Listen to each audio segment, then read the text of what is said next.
like that. And I'm very, open and outspoken and love to talk about other things besides just tennis. And I think people know that. And always talking about fashion and my cute outfits. And, that's what's so fun about tennis is you can wear cute outfits. We don't have to wear the same uniform as like 20 other people in the field. So I'm like, why don't we talk? It's a way to express ourselves. So why don't we talk about it? I'm fine being asked about it and I'm fine showing off my cute outfit. If you think it's cute, Mr. Reporter. Okay. So when this all happened and he asked you that and everyone gets mad and everyone's pissed off and outraged, what do you do?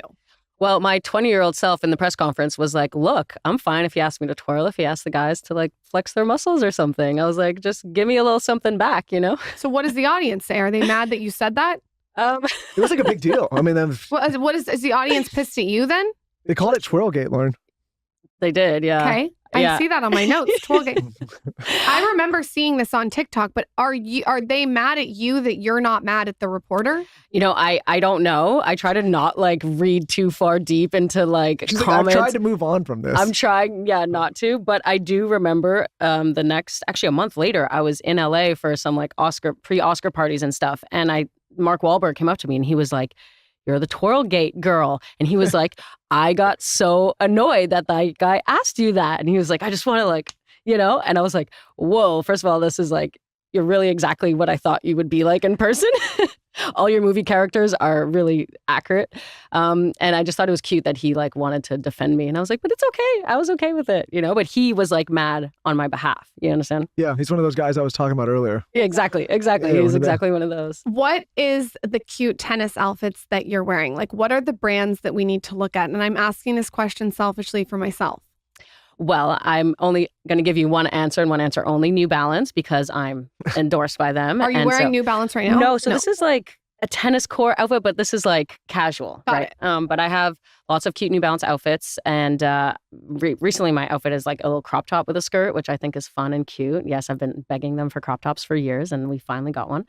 And they're really trending right now too. And we all know the dad shoe has been popular for years from New Balance, but now their clothing is really like catching up. The lifestyle stuff is so cool. The female stuff is really more feminine and cute now, which is important for me. I have a different line of questioning that is like it's a more serious line. Him and her.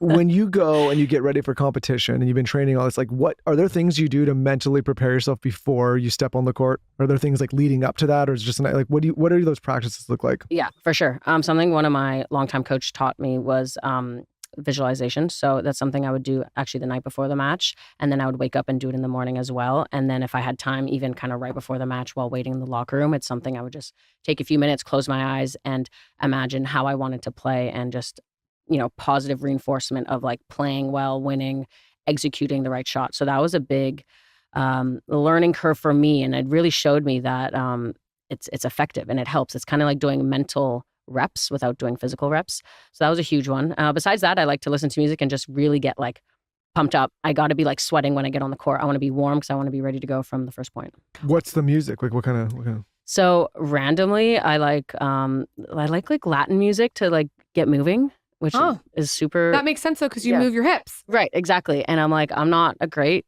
dancer, but I was like, okay, I got to like move my body because I need to. That's what we do on the court. It's literally my job. And so it's kind of a way to loosen up. That makes sense. What about lifting weights, working out? What are you doing around the tennis, or is it just tennis for the workout? No, that's a great question. And it's a lot more than just the tennis. It's like a full day job. We basically play. I used to play when I was younger, 2 times 2 hours of tennis a day, which is a lot. Woo! Yep. Wait, so 4 hours? 4 hours of tennis. Wow. Yeah. And then fitness, which is an hour and a half. And then some kind of like therapy. So it's massage therapy or like specific like physical therapy for like an injury if I had one. Or even, those Normatec boots, the compression sleeves, all of that stuff, ice bath, all of that's important. Now, as I'm older and most pros will not play 4 hours a day because it's just too much wear and tear on your body, and we'll do a bit less on the court, but actually more in the gym. The gym is super important these days. What kind of stuff are you doing in the gym? So a lot of strength, because on the tennis court, we're running around. So we get that cardio, we get that exercise that way. And it's more like you need to be strong enough to be able to withstand hours of like the repetitive hitting. Tennis injuries are really more overuse injuries. So you got to make sure your muscles, your ligaments, all that are strong enough to just withstand the thousands of reps you're going to do. And I love lifting. I find it so fun. Like, I love feeling strong.